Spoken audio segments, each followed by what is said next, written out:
You think you know what happened between Brock Lesnar and Bronson Reed? Think again. What I'm about to reveal will make your blood boil and question everything you thought you knew about professional wrestling politics. The real reason behind this brutal beatdown has been hidden from the WWE universe, and the truth is so infuriating that it'll make you want to punch a hole through your screen. They don't want you to know this, but I'm going to expose the disgusting backstage manipulation that led to one of the most vicious attacks in recent WWE history. This isn't just about two wrestlers having a disagreement, this is about corporate greed, backstage politics, and a conspiracy so deep that it reaches the highest levels of WWE management. Before we dive into this explosive revelation, let me ask you something that's been bugging me, and I want you to answer this in the comments. Do you think Brock Lesnar's part-time schedule gives him unfair advantages over full-time wrestlers like Bronson Reed? Your answer might surprise you after you hear what really went down. Here's what they don't want you to know. Bronson Reed, the 330-pound Australian powerhouse, had been building momentum for months. Week after week, he was demolishing opponents, climbing the ranks, and earning the respect of fans worldwide.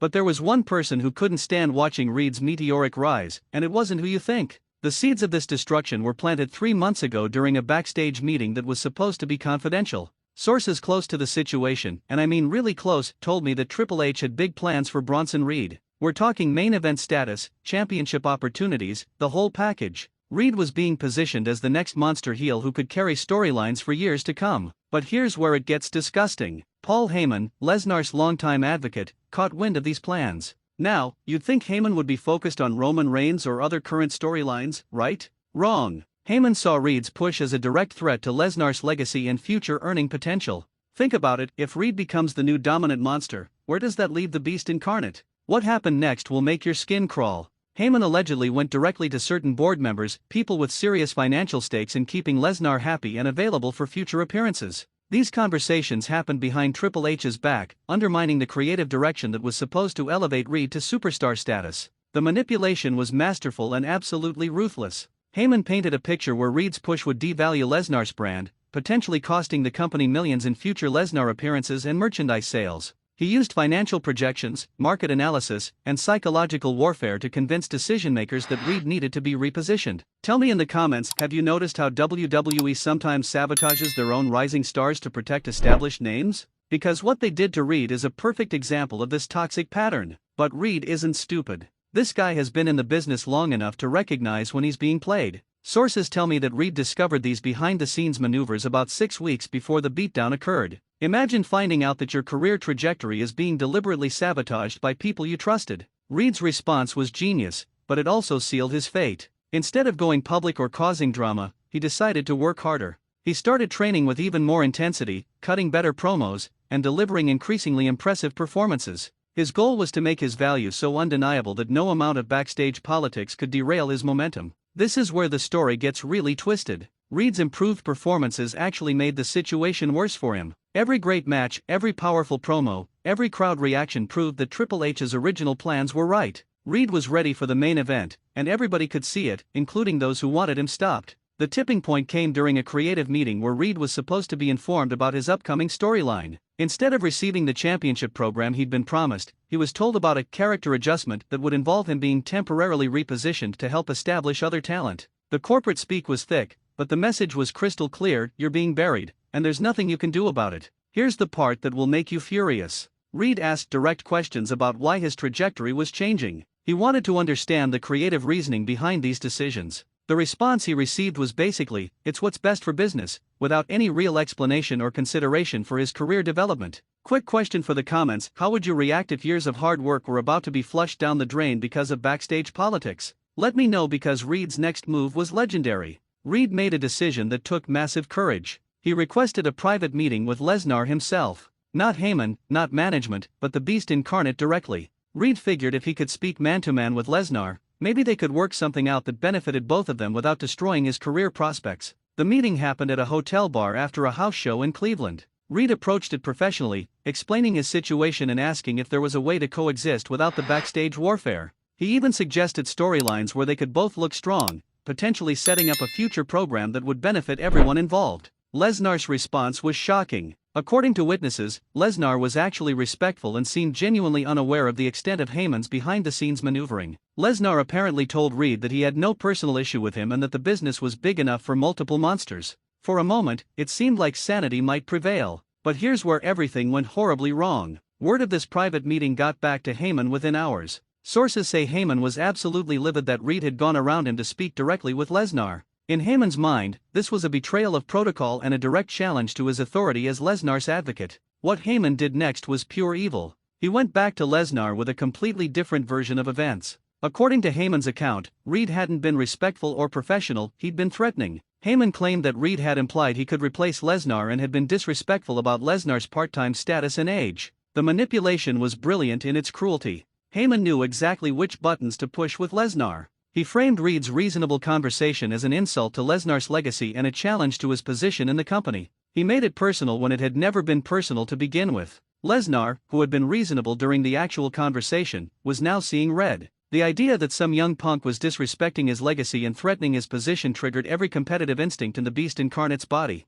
Heyman had successfully turned what could have been a collaborative relationship into a personal vendetta. Comment below, do you think Heyman crossed a line by manipulating both wrestlers this way? Because what happened next proves how dangerous these political games can be. The beatdown wasn't spontaneous, it was calculated revenge based on lies. Lesnar had been convinced that Reed needed to be taught a lesson about respect and hierarchy. What viewers saw as an unexpected attack was actually the culmination of weeks of psychological manipulation and backstage warfare. The timing was deliberately chosen for maximum impact. Reed had just finished a strong performance against a local competitor and was riding high on crowd reaction. He was completely unprepared for what was about to happen because, in his mind, he'd already resolved any potential issues with Lesnar during their Cleveland conversation. When Lesnar's music hit and he marched down that ramp with murder in his eyes, Reed initially thought it might be part of a surprise storyline. The confusion on Reed's face during those first few seconds wasn't acting, he genuinely didn't understand why Lesnar was approaching him with such obvious hostile intent. The assault itself was brutal beyond what most viewers realized. Those weren't worked punches and kicks, Lesnar was delivering real punishment based on his belief that Reed had disrespected him and his legacy.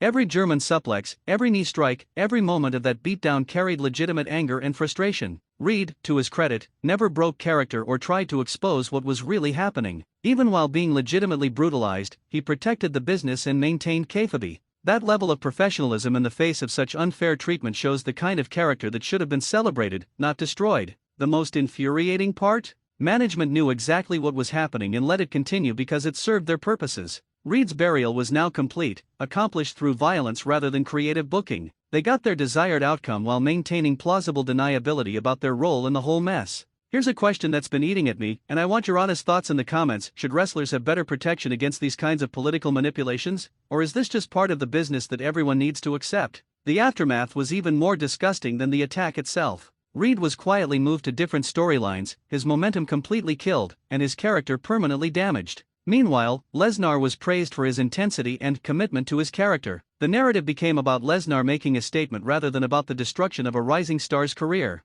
Heyman played his role perfectly, acting shocked by Lesnar's actions while privately celebrating the success of his manipulation. He had eliminated a potential threat to Lesnar's position without getting his own hands dirty. It was political warfare at its most ruthless and effective level. The wrestling media largely bought into the surface narrative, praising the segment for its shock value and intensity. Very few people questioned why this attack had happened or whether it served any constructive purpose for either wrestler's career development. The focus remained on the spectacle rather than the underlying injustice. Reed's supporters within the company were effectively silenced by the brutality of what had occurred. Nobody wanted to be seen as criticizing Lesnar or questioning company decisions, especially when the attack had generated significant buzz and social media engagement. The business metrics made it seem like a successful segment, regardless of the human cost. But here's what really makes my blood boil about this entire situation. Reed never got a chance to tell his side of the story. He never received an opportunity for redemption or revenge. The narrative was written around him, not with him, and his character development was sacrificed for a moment of shock television that ultimately benefited nobody except those who wanted him eliminated from main event consideration. The psychological impact on Reed was devastating.